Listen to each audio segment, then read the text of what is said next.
रूप पाहतालो जडी रूप पाहतालो जडी रूप पाहतालो जडी रूप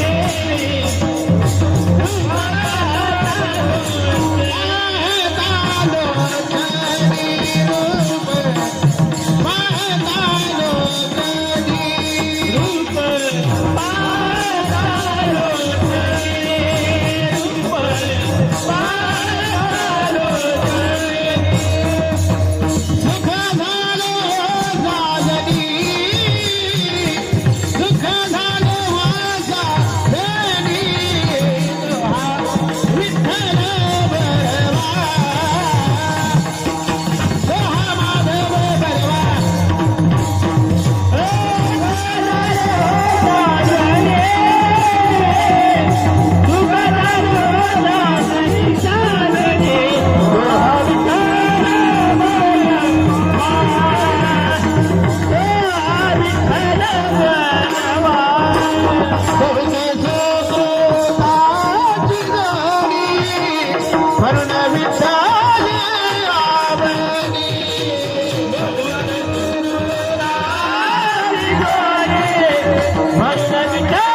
होय भक्ती केला तैसा गुरुवी धरावी एवढा जगदानी मागे तुळसे जळपाणी होय भक्ती केला तैसा गुरुवी धरावी भिक्षा हरी आला नामरूपा हरी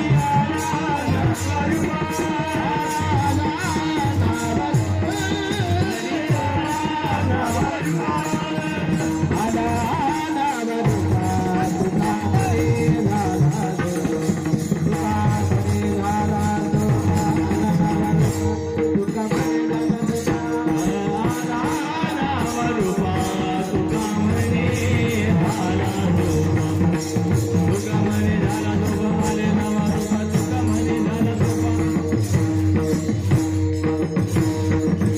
हरे विठोबा देवी तुका तुमाई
एवढा प्रभु भावे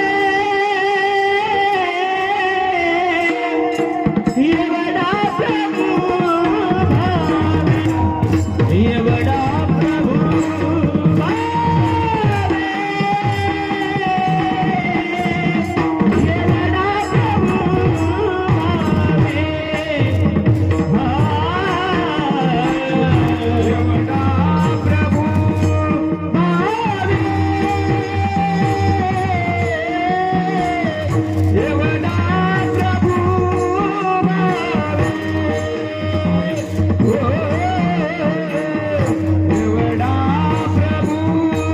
भावे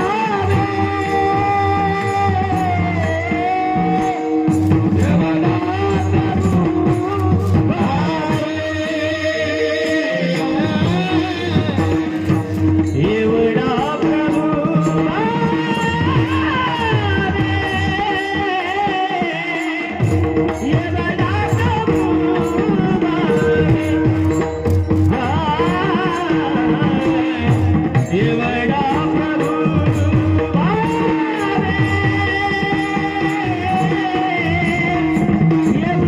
प्रभु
एवढा प्रभू भावे एवढा प्रभू भावे तेने संतुष्टी राहावे होय भक्ती केला तैसा पूर्वी धरावी इच्छा एवढा जगदानी मागे तुळसी दळ पाणी होय भक्ती केला तैसा पूर्वी धरावी ते इच्छा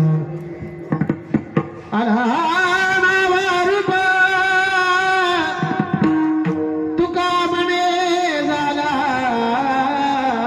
सोपा होय भक्ती केला तैसा पूर्वी धरावी ते इच्छा पांडुरंग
पांडुरंगा करू प्रथम नमन दुसरे चरणासंतांजिया त्यांच्या कृपादानी कथेचा विस्तारू बाबाजी सद्गुरुदास तुका ओम नमो ज्ञानेश्वरा करुणाकरा दयाळो तुमचा अनुग्रह लादलो पावन झालो चराचरी नमो सद्गुरु तुकया ज्ञान दीपा नमो सद्गुरु सच्चिदानंद रूपा नमो सद्गुरु भक्त कल्याण मूर्ती नमो सद्गुरु भास्करा पूर्ण कीर्ती महायोग पीठे तटे भीमदत्त प्रपुंडरीकाय राधो समागत्य तिष्ठन्तमानन्दकन्दं मनोजवं मारुततुल्यवेगं जितेन्द्रियं बुद्धिमतां वरिष्ठं वातात्मजो वानरायुधमुख्यं श्रीरामदूतं जगं प्रपद्ये श्री गुरुचरण सरोज रज निजम करु सुधारी वर्ण रघुवर विमल जसुज दायकु भलचारी बुद्धिहीन तनु जानिके सुमिरौ पवन कुमार बल बुद्धि विद्या देहो हरहु कलेश विकार जय हनुमान ज्ञान गुण सागर जय कपी सद्यो लोक रामदूत अतुलित बलधामा अंजलि पुत्र पवन सेवे लागी देवा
संपुष्टी राहावे होय भक्ती केला तैसा पूर्वी धरावी ते इच्छा प्रस्तुत प्राप्त प्रसंगी चिंतन रूपी सेवेकरता निवडलेला अभंग वारकरी संप्रदायाच्या कलशस्थानी शोभायमान असणारे व हिंदवी स्वराज्याची स्थापना करणारे छत्रपती शिवराय यांचे आद्यगुरु जगद्गुरु जगतवंदनीय श्री तुकोबर यांचा चार चरणाचा निराकार असलेला भगवान परमात्मा आपल्या अंतःकरणातली भक्ती ओळखून सगुण रूपाला येतो, याचं कसं येतो याचं चिंतन करणारा चार चरणाचा अभंग आहे.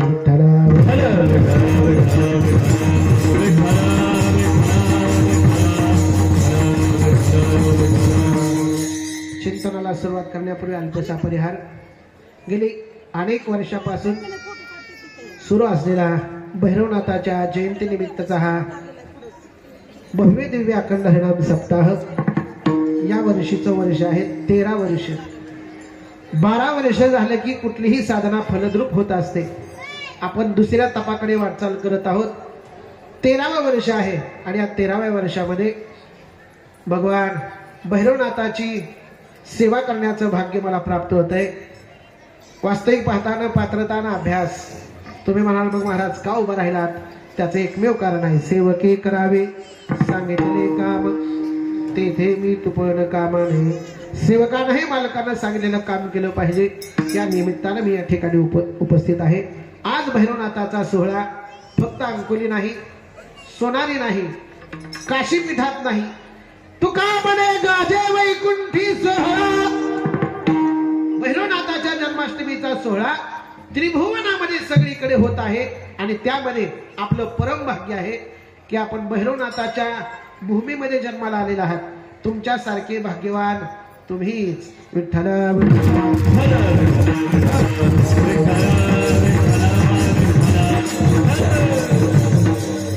तुम्ही जन्मल्यापासून आतापर्यंत तुम्हाला दररोज भगवान भैरवनाथाचं दर्शन होत आहे.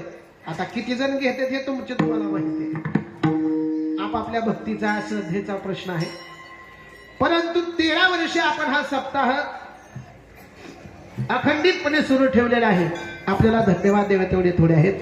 समस्त गावकरी मंडळी, समस्त ग्रामस्थ मंडळी, समस्त सप्ताह कमिटी मंडळी आणि त्यामध्ये विशेषत्वानं मी ज्यांना दरवर्षी ब्रह्मा विष्णू आणि महेश म्हणतो.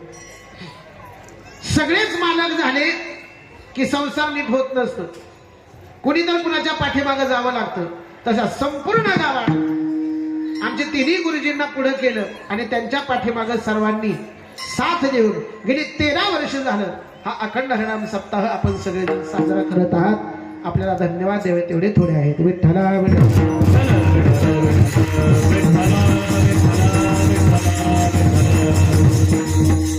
तिन्ही गुरुजी असतील, समस्त ग्रामस्थ मंडळी असतील, सर्वांच्या चरणावरती दंडवत करतो. आता सगळ्यांनी माझ्याकडे एकच चित्त लक्ष द्यायचंय, कारण आज आपली द्विधा मनस्थिती आहे. एक तर भैरवनाथाची जयंतीचा जन्माष्टमीचा आपण सोहळा साजरा करतोय आणि दुसरी गोष्ट थोड्या वेळातच सगळ्यांच्या कपाळाला इथं पण गुलाल लागणार आहे आणि मंदिराच्या बाहेर पण बोला की इथं पण गुलालच लागणार आहे आणि बाहेर पण गुलाल. फक्त इथं कसं आहे, इथं सगळ्यांना गुलाल लागणार आहे आणि बाहेर ज्याच्या लक्षात आलं त्याला धन्यवाद. विठ्ठला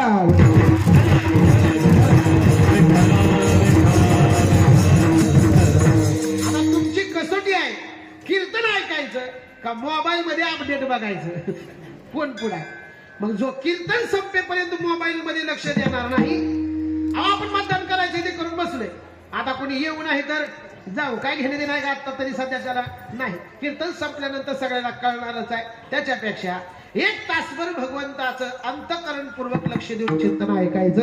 भगवान परमात्म्याला आपल्या हृदयामध्ये साठवायचं. भगवान परमात्मा आपल्या हृदयामध्ये साठवल्यानंतर काय होतं त्याच्यासाठी तर अभंग आहे. विठ्ठल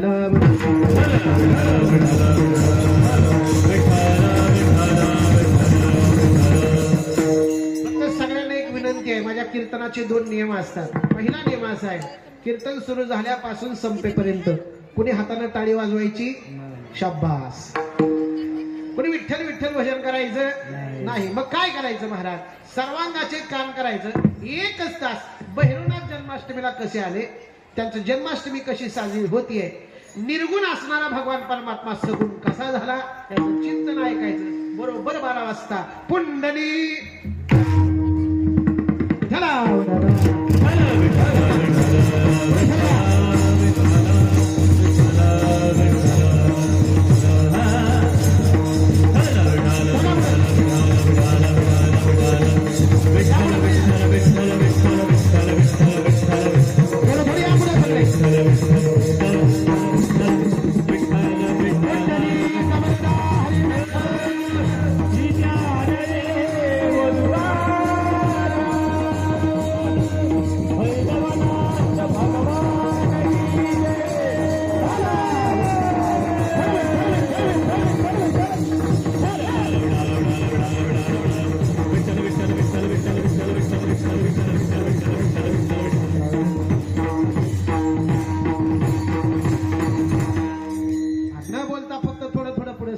ऐका अभंग जगद्गुरु तुकोबरायांचा 4 चरणाचा महत्वाचा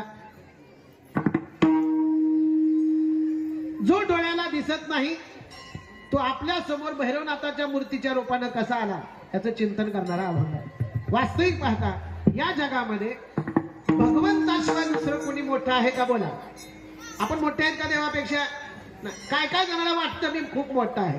नाही बाबा त्याच्या पुढे कुणाची सत्ता चालू शकत नाही. चाले हे शरीर कोणाचे असत्य कोण बोलविते हरिवेल देखवी ऐकवी एक नारायण तयाचे भजन चुकू नको. महाराज म्हणतात जो भगवान परमात्मा सगळ्या विश्वाला चालवतो ऐका तुझी सत्तेने सूर्याशी चालणे वेदाशी बोलणे तुझी सत्ते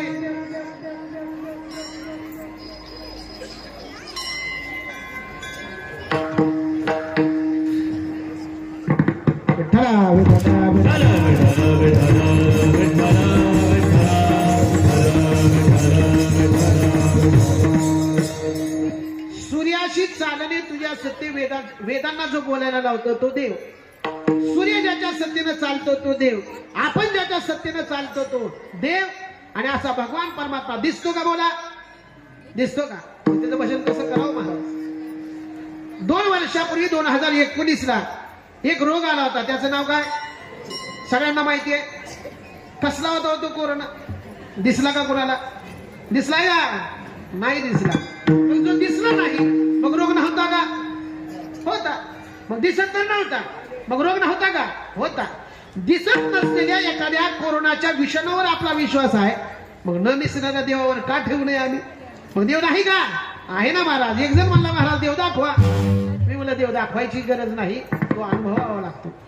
देव दाखवता येत नाही तो अनुभवावा लागतो. कसं काय. तिथं लाईट आहे बघा. लाईटीला ते वायर जोडलेलं आहे. जोपर्यंत लाईट वायर मधला करंट त्याच्यापर्यंत पोहोचत नाही तोपर्यंत तो प्रकाश देत नाही. मी म्हटलं बाळा दिसतो का तुला तो फोकस. ते मला दिसतोय का. त्याच्यामध्ये करंट आहे ना. त्यानं मला असल्याशिवाय प्रकाश दिसतो का. मी म्हणलं दाखव त्याच्यामधला करंट. ते म्हणला महाराज तुमचा गावाचा स्क्रू ढिला आहे का. तुला का अहो महाराज काय करंट दिसत नसतो.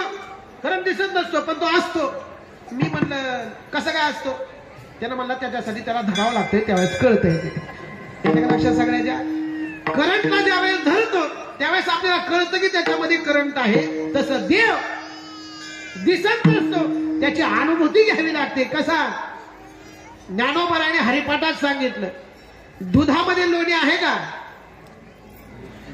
तुम्ही बोलता का जाऊ घरी मी पण सांगा. हा बरोबर दुधामध्ये लोणी आहे पण दिसतं का नाही महाराज. त्याच्यासाठी मंथन करावं लागतं. मंथोनी नवनीता तैसे घ्या नंता. ज्या पद्धतीनं दुधामध्ये लोणी आहे दिसत नाही त्याच्यासाठी घुसळण करावं लागतं तसा देव आपल्या हृदयात आहे. भैरवनाथ आपल्या अगोदर होतेच फक्त त्यांची अनुभूती येण्यासाठी त्यांचं भजन करावं लागतं. भैरवनाथ भगवान की भैरवनाथ भगवान की भैरवनाथ भगवान की हे भजन करावं लागतं नित्य. मग असा भगवान परमात्मा आहे तरी केवढा. कारण जो आपलं शरीर चालवतो जो विश्व चालवतो तो आहे तरी केवढा. जगद्गुरु तुकोबराय म्हणतात एवढा एवढा प्रभू भावे एवढा प्रभू भावे.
अभंगामध्ये देव केवढा म्हणून सांगितला तरी एवढा.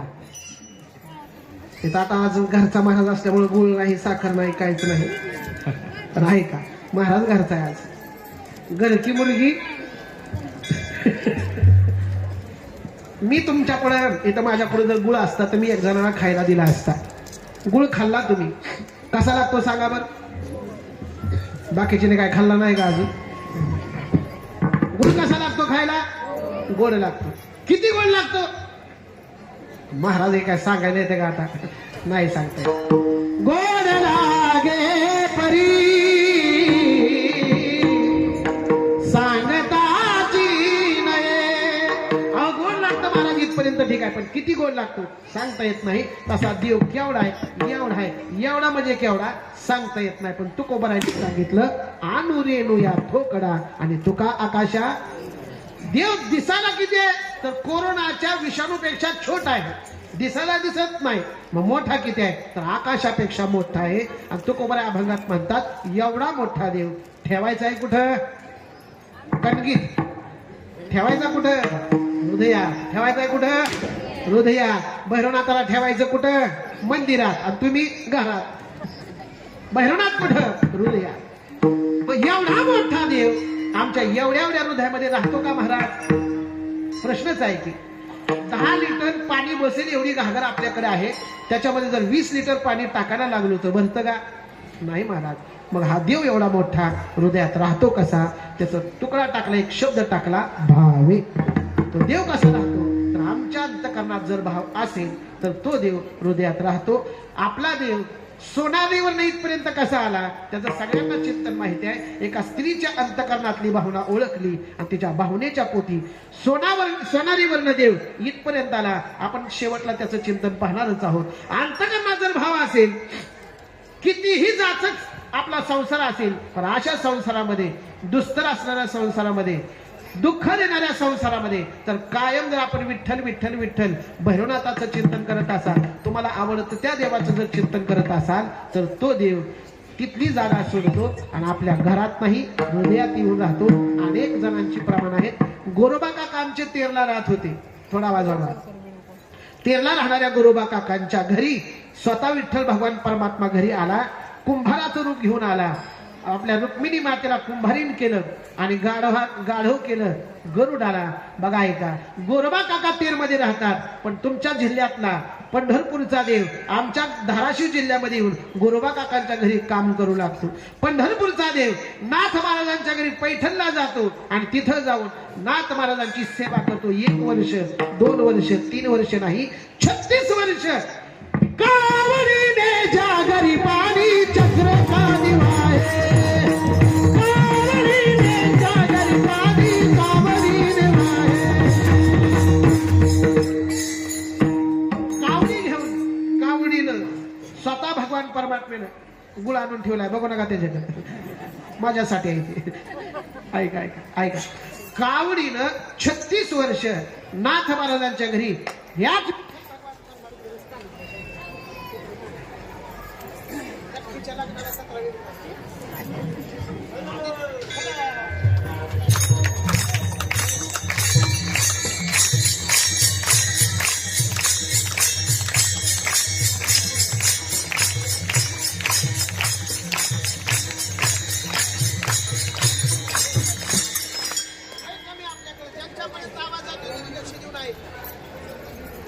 विठेवरचा भगवान परमात्मा आपली जागा सोडतो. ज्यांच्या जगात त्याच्याविषयी श्रद्धा आहे त्याच्या घरात जाऊन राहतो, कामच करतो. हा भैरवनाथ आपल्या इथं एका स्त्रीच्या अंतकरणातल्या भावनेपोटी इथपर्यंत आले आणि त्याचं चिंतन आहे. भाव गेलेले आहे. स्वतः भगवान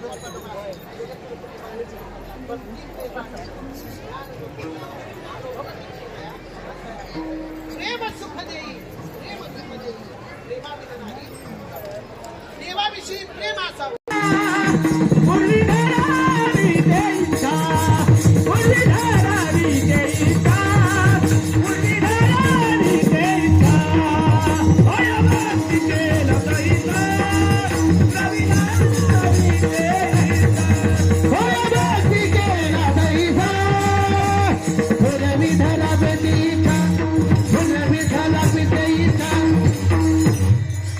वा होय भक्ती केला तैसा. जशी तुम्ही इच्छा धराल तसा तो भगवान परमात्मा होतो. सोनारी मधला देव इथपर्यंत कसा आला सांगा. सांगतो महाराज, सगळ्यांना तुम्हाला पाठ आहे, पण आजच्या अभंगाला अनुसरून मी चिंतन सांगणार आहे. भैरवनाथाच्या जन्माष्टमी निमित्त कीर्तन आहे. तर ऐका. भैरवनाथ सोनारीला राहायला आले, तिथं गंगा निर्माण झाली. पण आपल्या गावातली एक माता माऊली, जे नवीन आहेत ना त्यांनी ऐका लक्ष देऊन, आपल्या गावातली एक माता माऊली दररोज संध्याकाळी भैरवनाथाला भेटण्यासाठी सोनारीला जायची. दररोजचा नित्य नियम आहे. ऐका, आपण भक्ती करायला लागलो, आपल्याला चांगलं म्हणणाराची संख्या कमी असते, पण नावं ठेवणाराची संख्या, बोला की, जो चांगलं वागतो त्याला चांगलं म्हणणाराची संख्या कमी असते आणि नावं ठेवणाराची संख्या जास्त असते. कसं काय? चांगला रस्ता असला की त्याला गतिरोधक असतात आणि चांगला माणूस असला की त्याला विरोधक 100% असतात. कशी देतील मला बोलणं. तसं ती माता माऊली चांगलं भजन करायची, भैरवनाथाची इथून तिथपर्यंत जाऊन सेवा करायची, दर्शन घेऊन परत माघारी यायची.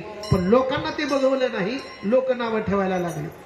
लोकांनी नावं ठेवायला लागल्यानंतर त्यांच्या घरच्यांनी तिला सांगितलं, कुठे जातेस तू?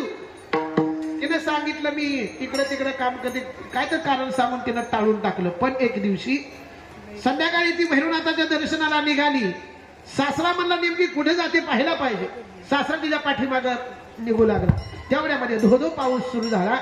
सीना नदीला भरपूर असा पाऊस आला आणि सीना नदीमध्ये पाणी भरपूर आलं. पलीकडे जाता येईना गेलं. तिथूनच भैरवनाथांनी स्वप्नात येऊन सांगितलं, तू इकडे यायची गरज नाही, आता तू घरी जा, मीच तुझ्याकडे येतो. काय ताकद असेल महाराज भक्तीची. आज सुद्धा जर तुम्हाला वाटत असेल इथल्या घरात, इथला मंदिरातला भैरवनाथ आमच्या घरी आला पाहिजे, त्याच्यासाठी श्रद्धा तेवढी पाहिजे. कितीही त्रास होऊ द्या, पण भक्तीमध्ये कुठं कमी पडायचं नाही. मीराबाईनं विष पेलं पण भक्ती बंद केली नाही. विष का प्याला रामाजीने भेजा, पीबत मीरा हासी रे. पग घुंगरू, पग घुंगरू, पग घुंगरू बात मीरा नाची रे. पग घुंगरू बात मीरा नाची रे. पग घुंगरू बात मीरा नाची रे. पग घुंगरू घुंगरू बात मीरा नाची रे. घुंगरू बात मीरा नाची रे. पग घुंगरू बात मीरा नाची रे. पग घुंगरू बात मीरा नाची रे. पग घुंगरू बात मीरा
आणखी सरका या. जिथं मध्ये जागा आहे बघा तिथं थोडं थोडं पुढे सरका. आपल्या सगळ्या बहिणी पाठीमागं उन्हामध्ये बसणार आहे. सगळ्या पुढे थोडं थोडं ऐका. आता मीराबाईनं विषाचा प्याला प्याला पण भजन बंद केलं नाही. तसं आपल्या गावातल्या त्या गवळ्याची मावशी होत्या, त्या गवळ्याच्या मावशीनं विषासारखंच आहे किंवा देवाचं दर्शन नाही होणं म्हणजे विष पेल्यासारखंच आहे, पचवणं. पण त्यांनी सांगितलं मी आजारी पडल्या द्या, आणि आजारी पडल्यानंतर भैरवनाथाला सांगितलं असंच चालू राहू द्या आता. आणि आणि त्या दिवशी खूपच आजारी पडल्या.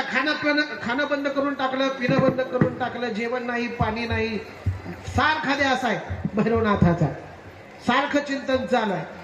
सासरा म्हटला ही न खाता पिता मरल, मग काय करावं लागेल. त्यांनी म्हणले तुला काय खाऊ वाटतंय. भैरवनाथाने तिला अगोदरच सांगितलं होतं तू गाय आणायला सांग म्हणून. तिनं म्हणली जिची धार निघत नाही, तिला काय म्हणतात आपण, वाज गाय, ती गाय आणा, मला तिचं दूध प्यायचं. सासरा म्हणला ही पकीला भूत लागलंय म्हणली, म्हणूनच ही फिरत होती इकडं तिकडं. आता ती दुसरं काहीच नाही, मला फक्त गावरान गाय आणून द्या, ती पण वाज आणून द्या, मला काय करायचंय तिचं दूध प्यायचं. सासरीनं म्हटलं आणून द्यावी, तिने भाकर आणून दिली गाय. आणि गाय आणून दिल्यानंतर त्या मावशीनं उठल्या, आणि उठल्यानंतर त्यांनी पुढचं तुम्हाला सगळं माहिती आहे, दूध काढायला लागल्या. त्याचा एक फेस खाली पडला आणि त्याच्यातून भैरवनाथ भगवान की, तो भैरवनाथ भगवान आपल्या गावामध्ये आता पण पिंडी पडचे गाईचं खुराचं वन आहे. आणि अशा पद्धतीनं सोनारीचा भगवान परमात्मा आपल्या गावात आला. कशामुळं, होय भक्ती केला तैसा पुरवी धरावी ते इच्छा, आपल्या अंतकरणातली इच्छा पूर्ण करतो. त्या मावशीचं तिकडं जायचं सगळं थांबलं गेलं आणि तिच्या अंतकरणातली इच्छा ओळखून देव आपल्या. आता सगळ्यांनी फुलं वाटेपर्यंत भजन करा. विठोबा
त्यांच्यापर्यंत फुलं पोचले असतील तर लक्ष द्या. आपल्या गावातल्या त्या गवळीन मावशीची अवस्था कशी झाली होती माहितीये का. मैं तो शुद्ध दूध खोई तेरे प्यार में, सब कुछ भूल गई तेरे संसार में. हे मैं तो सब कुछ, मैं तो शुद्ध दूध खोई तेरे प्यार में, सब कुछ भूल गई तेरे संसार में. ज्योत जला ले प्रीत जगा दे, चरणों में ले ले मोरे दीवाने, ओ बंसी वाले मोरे दीवाने, ओ बंसी वाले मोरे दीवाने, ओ बंसी वाले मोरे दीवाने,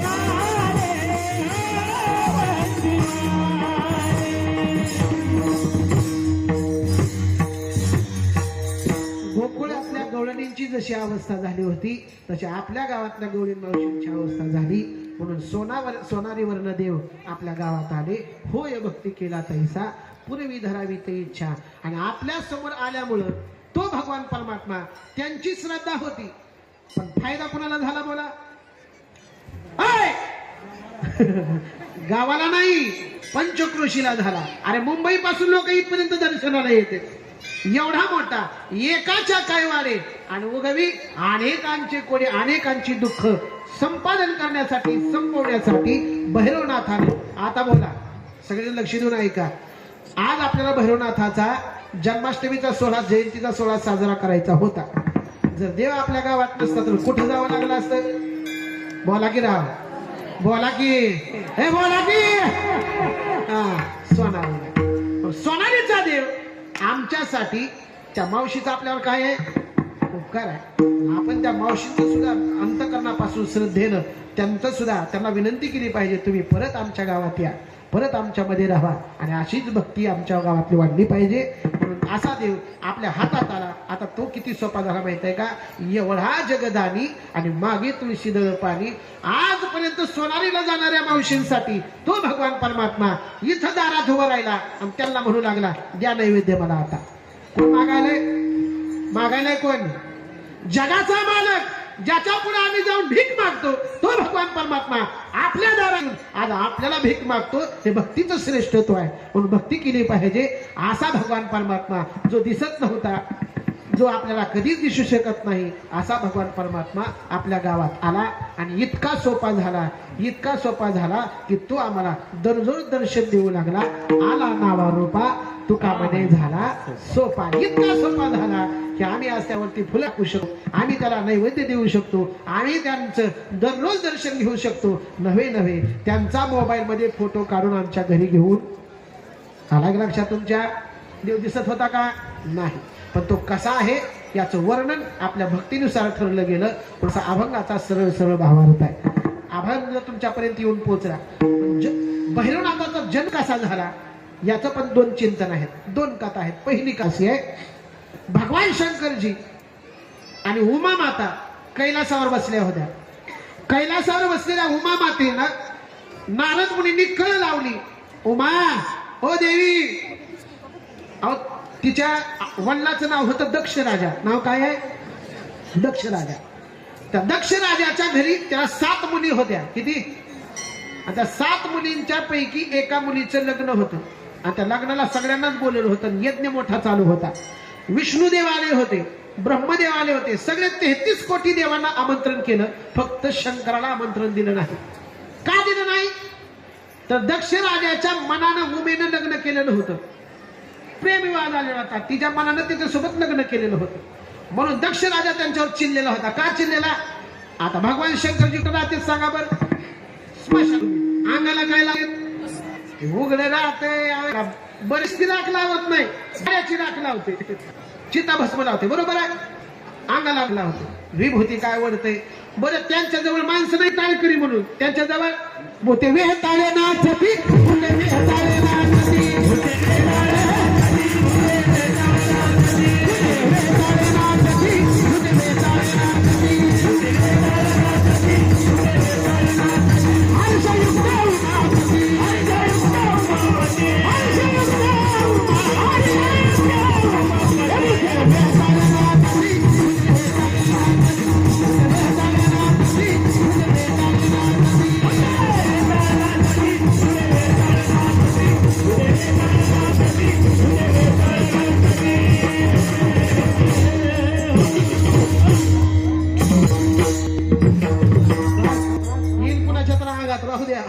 कीर्तन आपल्याला. आता चाला अशी का म्हटली सांगा बरं? भूत नाचत असं नसतील.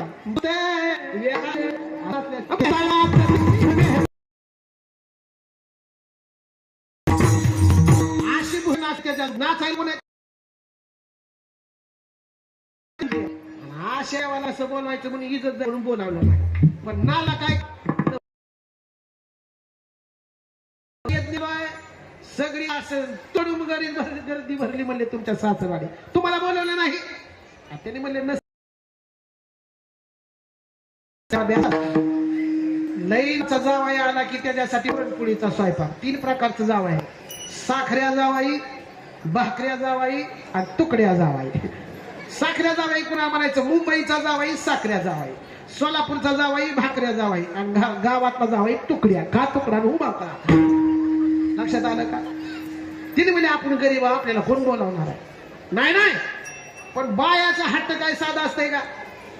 स्त्री हट्ट सगळ्यात मोठा आहे. स्त्री उमा म्हणली मालक गेलं पाहिजे आपल्याला. अरे आपल्याला आमंत्रण नाही आणि बिना आमंत्रणाचं सासरवाडी जायचं नसते. हा धर्मशास्त्राचा नियम आहे. म्हणून बुजगावण्यानो जी बिना बोलावता सासरवाडीला जातोय का त्याची फजिती होते असते. महादेवाने सांगितलं, मी सांगत नाही, महादेव सांगतो. अगं उमा, बिना मंत्रणाचं सासरवाडीत जायचं नसतं. ती म्हणली सासरवाडीत तुम्हाला जायचं नसतं, पण माहेरची वाट माता मावळीला आडवी असते का? आम्हाला कधी बी जायला जाऊ नको, अनंत होईल. आणि मालकाचं नाही आले की आईची फजिती होत असते. लक्ष देऊन ऐका कीर्तन. आपल्याला जर वाटत आहे की आपल्या पतीचं श्रेष्ठता हवं, आपल्या काळाचं कुंकू सदैव जिवंत राहावं, त्या माता मावळीला मालकाची इच्छा असेल तशा पद्धतीने राहायला पाहिजे. शंकरांनी सांगितलं अगं जाऊ नको. उमा म्हणली नाही नाही मी जाणारच. तुम्ही अडवलं तरी सुद्धा मी जाणार. तुम्ही या किंवा न या. उमेनं निघाली तर तर तर तर करत गेली. तिथं सगळ्यासाठी आसनं टाकलेली होती. विष्णूचं आसन होतं, ब्रह्मदेवाचं आसन होतं, गणपतीला आसन होतं, फक्त आसन नव्हतं कोणाचं? महादेवाचं. तिला राग आला. बघा, तिला खरी ओरिजिनल पत्नी तिला म्हणायचं. आपल्या जर मालकाचा आपल्या माहेरामध्ये जर अपमान होत असेल ते तिला सहन न होणे ही खरी पतिव्रतेचं लक्षण आहे. सहन नाही झालं तिला. तिथं यज्ञ कुंड मोठा पेटलेला होता.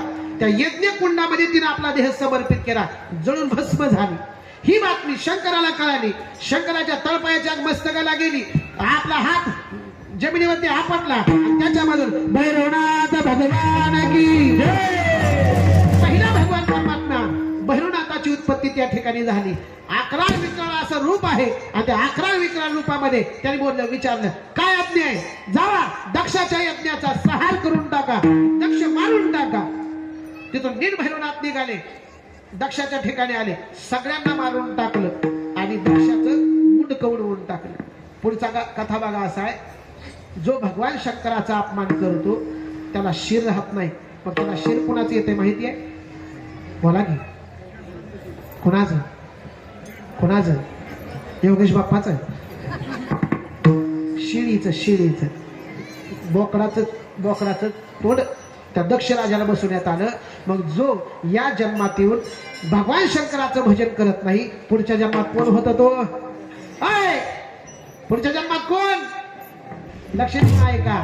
देव म्हणतो या जन्मामध्ये ह्याला 2 हात देऊन चुकी झाली, ह्याला 2 हाताचे काय करायचं? आता 4 पाय करायचं. ह्याला 4 पायाचं बोकड करायचं का? हा महादेवाची निंदा करतो. म्हणून कीर्तनात येऊन प्रत्येकानं टाळी वाजवली पाहिजे. नाही टाळी वाजवल्यावर काय होते आहे का? होतात हातोरी करा एकदा सगळ्यांनी. नाही भजन केल्यावर काय होते आहे का? या महाराजांचं सगळ्यांनी मागचे पाकिस्तानातून आलो का? शाबास करा सगळ्यांनी. आणि एक साथ सगळ्यांनी टाळी वाजवायची.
बाजूला काढायची असेल त्यांनी अडथळे आलाय.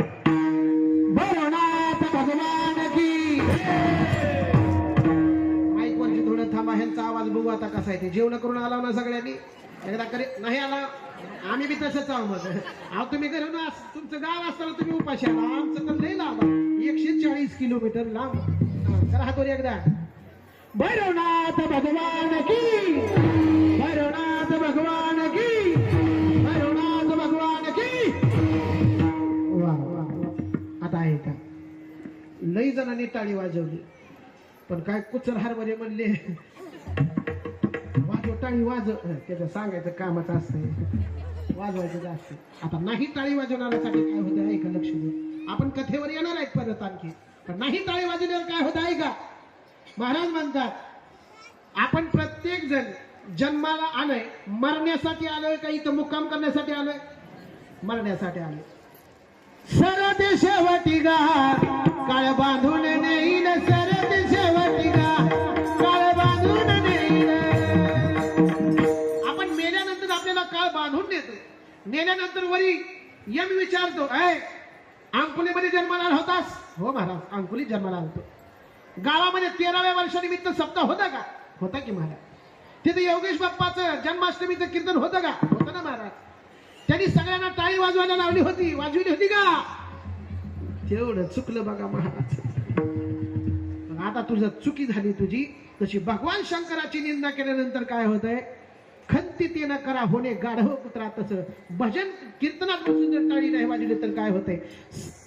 हे जरी नाही काल जणी दुसरा येईल, हे जरी नाही काल सरत शेवटी गा काळ बांधून नेईल, सरत शेवटी गा काळ बांधून नेईल. एका जनार्दनी आमचे काय वाजाईल. आमचं सांगायचं काम आहे, आता तुमचं ऐकायचंय का नाही ते तुमचं काम आहे. नाही वाजवली तर तोटा होतो. काय होतं? या 2 हाताचे 2 पाय होता. म्हणून प्रत्येक माणसाने लक्ष देऊन ऐका. जन्माला आलोय तर भजन करून घेतलं पाहिजे. म्हणून जन्माष्टमी कीर्तन आहे. तसं दक्ष राजाचं शिर तुडवलं गेलं आणि त्या ठिकाणी एक कथा अशी सांगते, भैरवनाथाचा जन्म झाला. आता दुसरा जन्म कसा झाला माहिती आहे का? ब्रह्मदेव आणि विष्णुदेव या दोघांचं भांडण लागलं. कोणाचं भांडण लागलंय? कोणाचं? जावाचं. हा, बाप लेकाचं. शाबास. आता तिथं बाप लेकाचं भांडण लागतं यात नवला, इथं लागलं यात नवला, तिथं बी लागलं भांडण. मी श्रेष्ठ का तू श्रेष्ठ? बाप म्हणायचा मी श्रेष्ठ आहे, विष्णूजी म्हणायचे मी श्रेष्ठ आहे. दोघांचं भांडण लागलं. आता दोघांचं भांडण मिटना गेलं. तेवढ्यामध्ये तिथे नारद मुनी आले. त्यांनी म्हणले मगाची पासून ऐकतोय, काय गोंधळ चालू आहे? त्यांनी सांगितलं, ब्रह्मदेव म्हणले मी विश्व निर्माण केलंय, मी मोठा आहे. विष्णूजी म्हणले यांनी जरी मोठं केलं असलं तर याचं पालन मी करतोय, मी मोठा आहे. ऐकाय जमीन घेणारा मोठा का ते राबणारा मोठा? त्याच्यामध्ये फक्त घेऊन घरी झोपणारा मोठा का शेतीमध्ये राबणारा मोठा? दोघांचं भांडण लागलं. कोणच मागं सरण्यात तयार नाही. नारद मुनींनी सांगितलं तुम्ही एक काम करा, बद्रिक आश्रमामध्ये संत मंडळीची बैठक चालू आहे, तिथे जावा आणि तिथे गेल्यानंतर तुम्ही त्यांना विचारा तुम्ही मोठे काय हे मोठे? ठीक आहे म्हटले. 2 जण. आता बघा आपली जागा सुरली आणि कोण मोठा याच्यासाठी आपली जागा सोडून संतांच्या घरी आले आणि संतांना विचारतात. संतांनी देवाला पाहिलं की दोघांनाही नमस्कार केला. संतांनी उठून नमस्कार केल्यानंतर ब्रह्मदेव म्हणले तुम्ही विष्णू देवाला नमस्कार केला, मला नमस्कार केला? त्या ऋषी मुनींनी सांगितलं मी विष्णू देवाला बी नमस्कार केला नाही आम्ही, आणि तुम्हालाही नमस्कार केला नाही. आम्ही नमस्कार केला शिवजीला, शंकराला नमस्कार केला. त्यांनी म्हणले आम्ही तुमच्या पुढे शंकर तर दिसतच नाहीत. त्यांचं कसं दर्शन घेतलं? त्यांनी सांगितलं या जगामध्ये जरी देव वेगवेगळी दिसत असली तर या जगामध्ये देव एकच आहे, सबका मालिक या जगामध्ये एक देव आहे. म्हणून एक धरीला चित्ती आम्ही रुक्माईचा पती, आपला तो एक देव करून. या जगामध्ये अनेक जरी देव दिसत असले तर देव मात्र एक आहे आणि त्या शिवजीला आम्ही नमस्कार केला. दोघांची भांडणं तिथं काय समाधान मिटलं नाही. त्यांनी म्हणले मग आता कुठं जावं? त्यांनी सांगितलं आता तुम्ही काय करा, ब्रह्मपुरीला जावा. तिथं गेल्यानंतर तुम्हाला कळेल कोण श्रेष्ठ आहे तुम्ही. तिथं गेले, तिथं गेल्यानंतर विचारलं, तिथंही त्यांना तेच उत्तर भेटलं, श्रेष्ठ कोण आहे? शिवजी श्रेष्ठ आहे. त्यांनी सांगितलं आता तुम्ही वेदपुरीला जावा, जिथं वेद आहेत त्यांना विचारा श्रेष्ठ कोण आहे. वेदांनीही सांगितलं या जगामध्ये श्रेष्ठ कोण असतील तर शिवजी असतील. दोघांनाही राग आला. राग आल्यानंतर ती भांडण काय मिटना गेलं म्हणून शंकरांनी आपला डावा हात खाली आपटला आणि त्याच्यामधून भैरवनाथ भगवान की भैरवनाथाची तिथं दुसरी उत्पत्ती, दुसरी कथा अशी आहे की तिथं त्यांची उत्पत्ती झाली आणि त्यांनी सांगितलं ब्रह्मदेवाचं आणि विष्णुदेवाचं भांडण चालू आहे, तिथं जाऊन तुम्ही मिटवा. ते तिथं आले. आल्याबरोबर 11 रूप दिसायला लागलं. तुम्ही कोण? आजपर्यंत बघितलं नाही, तुम्ही कोण? त्यांनी सांगितलं मी शिवजीचा अवतार आहे आणि तुमचं भांडण मिटवायला आलं. त्यांनी सांगितलं काय भांडण आहे? एक काम करा, एक जण पाताळात जावा, तिथं माझ्या पादुका आहेत, त्याचं दर्शन घेऊन तुम्ही या. विष्णूला सांगितलं तुम्ही कुठे जावा? पाताळात जावा आणि माझं दर्शन घेऊन, पादुकाचं दर्शन घेऊन या. आणि ब्रह्मदेवाला सांगितलं तुम्ही स्वर्गात जावा आणि स्वर्गात जाऊन माझा तिथं मुकुट आहे, तो मुकुट तुम्ही घेऊन या. जो कोणी अगोदर मुकुट किंवा पादुका घेऊन येईल तो श्रेष्ठ. आता दोघं बी गेले. कोण कोण गेले? ब्रह्मदेव बी गेला आणि विष्णुदेव बी गेले. विष्णुदेव पाताळात गेले. आता पाताळ काय एक आहे का? सप्त पाताळ आहे. पहिल्या पाताळात गेले, दिसले नाही. दुसऱ्या पाताळात गेले, दिसले नाही. सप्त पाताळ फिरून आले पण त्यांना काय पादुका दिसल्या नाहीत. तिथे एक उभारलेला होता द्वारपाल, त्याला विचारलं अरे त्या भगवान शिवजीच्या पादुका कुठे आहेत? त्याने सांगितलं अहो हजारो वर्ष, लाखो वर्ष, कोटी वर्ष झालं, हे एक ब्रह्मांड नाही, अनंत ब्रह्मांड आणि अनंत कोटी विष्णू झाले पण अजून पादुकाचा काय पत्ता लागला? बोला की लागला नाही. तुम्हाला काय लागला म्हणजे तुमच्यासारखे असे हजारो विष्णू येऊन गेले तिथे आतापर्यंत नाही लागला कुणाला तपास. विष्णुदेवाने आपलं इमानदार होते ते आपलं महागारी तसंच आले. ब्रह्मदेव गेले होते कुठं? स्वर्गामध्ये. तिथं गेल्यानंतर सगळ्या देवतांनी त्यांची पूजा केली आणि पूजा केल्यानंतर त्यांनी सांगितलं महादेवाचा कळस कुठं आहे? कळस विठाला विठाला. हॅलो, MH12 KE 4744 ही कार गाडी बाजूला काढा, नंतर बार उडल्यानंतर गाडी पेटल. लक्षात घ्या, 2 वेळा सांगितले.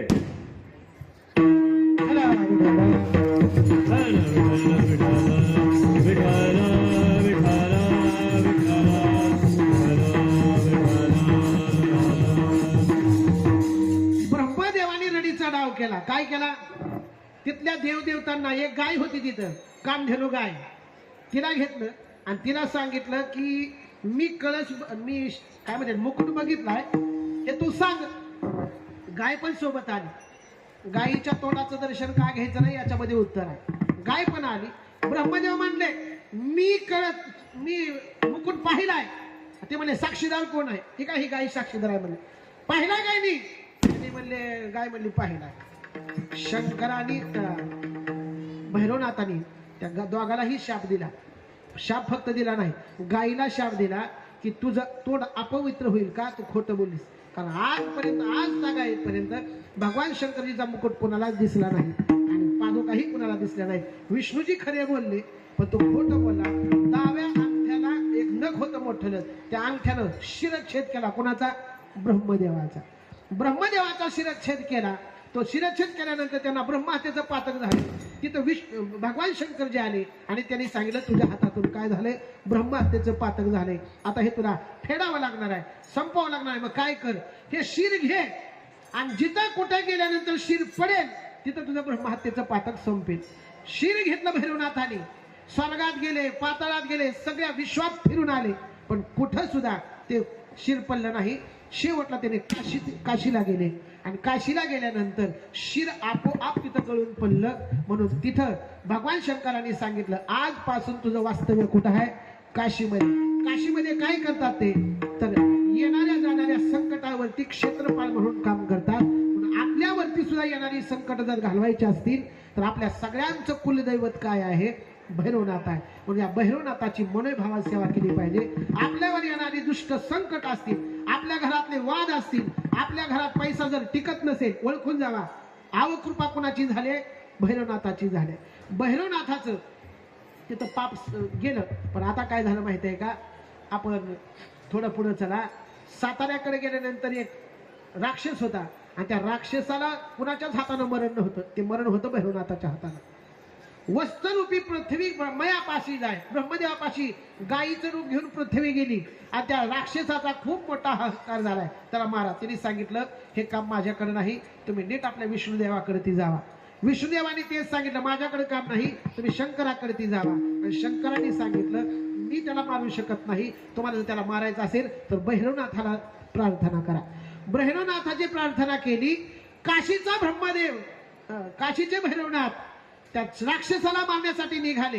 त्या राक्षसाकडे 100 अशी राक्षसं होती की त्यांना अगोदर मारावं लागत होतं. आणि त्याच्यापैकी एक राक्षसाचा होता, त्याचं नाव होतं सुवर्णासूर. काय नाव होतं ऐकलंय ना तुम्ही? काय नाव होतं?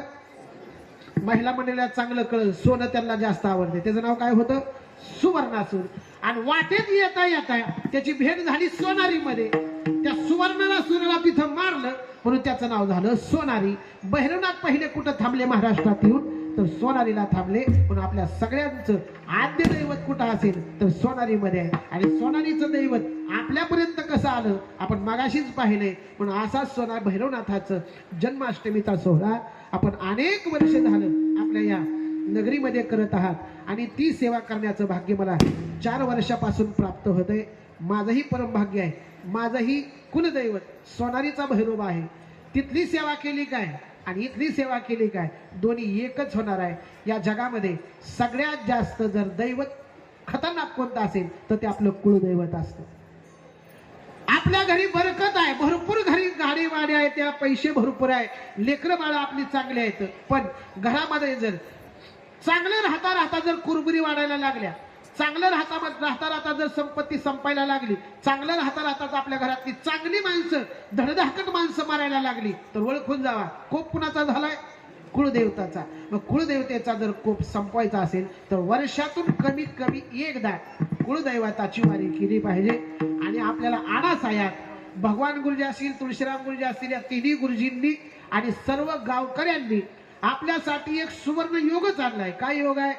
सप्ताही करा, जेवण प्रसाद ही करा, चिंतन ही ऐका, भजन ही करा आणि भैरवबाचा हा सोहळा साजरा करून आपण घरी जाऊन वर्षभर आनंदाने संसार करा. याच्यासाठी आपला हा अखंड हरिनाम सप्ताह आहे.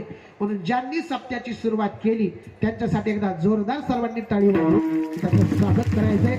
असे या ब्रह्मा विष्णू महेश आणि गुरुजी हे मार्ग दाखवणारे असतात. गुरुजी कसे असतात? मार्ग दाखवणारे असतात. त्या मार्गाने जो जो मुलगा गेलाय आजपर्यंत त्यांचं कल्याण झालंय. आम्ही त्या मार्गाने जात आहोत. 13 वर्ष झालं सप्त्याला पूर्णत्वाकडे येतोय. आपण 2 ते 4 काल्याचं कीर्तन पाहून आपल्या सप्ताहाची समाप्ती होणार आहे. तत्पूर्वी सगळ्यांनी ज्ञानोबराय तुकोबरायांच्या नंतर आम्ही जन्माला आलो हेही आपलं भाग्यच आहे. या जगामध्ये ज्ञानोबराय तुकोबरायाच्या अगोदर जर आम्ही जन्माला आलो असतो तर एवढा मोठा सोहळा आपल्याला साजरा करता आला नसता का? पहिल्या काळात संस्कृत बोललं जायचं. आपल्याला आता संस्कृत कळतंय का? नैनम छिंदंती शस्त्राने नैनम दहती पावका. कळतंय का? नाही कळत. अनपेक्ष सुचिर्दक्ष उदासीनो गतव्यता सर्वारंभ परित्यागी योमद भक्त सभे प्रिय. हे जर मी आता तुम्हाला बोलायला लागलो असतो कीर्तनात तर ही म्हणली असती ही कुठून येणं उचलून आणलं रे? लक्षात येत आहे? ज्ञानोबरायांच्या तुकोबरायांच्या नंतर आम्ही जन्माला आलो हे आपल्यावर असलेला भगवंताचा कृपा आशीर्वाद आहे. आणि त्यांच्या नंतर आम्ही जन्माला आल्यामुळं त्यांची कृतज्ञता व्यक्त करण्यासाठी त्यांचं भजन झालं पाहिजे. ज्ञानेश्वर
हॅलो पुष्पवृष्टी करण्यासाठी सर्वांनी आपल्या जागेवर उभा राहायचं आहे. फुलं टाकल्यानंतर आपल्या देवाची आरती होईल. देवाची आरती झाल्यानंतर संतांची आरती झाल्यानंतर महिला मंडळ पडेल्या साईडला बसायचं आहे प्रसाद घेण्यासाठी. पुरुषांनी आलेला बसा.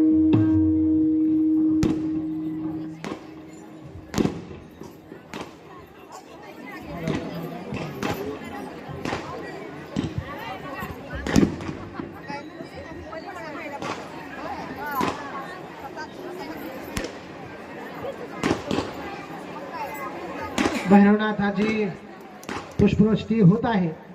त्या अगोदर आपलं हृदय कसं असावं आहे का? सजा दो घर का गुलशन सा मेरे भैरवनाथ आए हैं.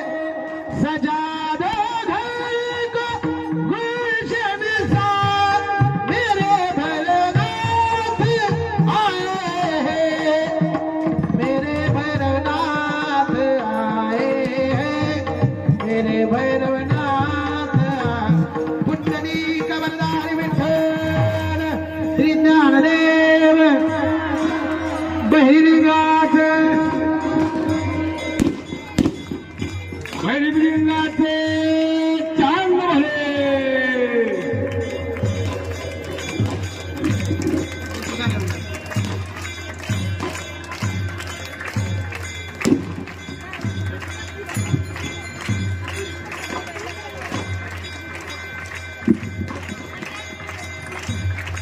प्रवीण महाराज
आहे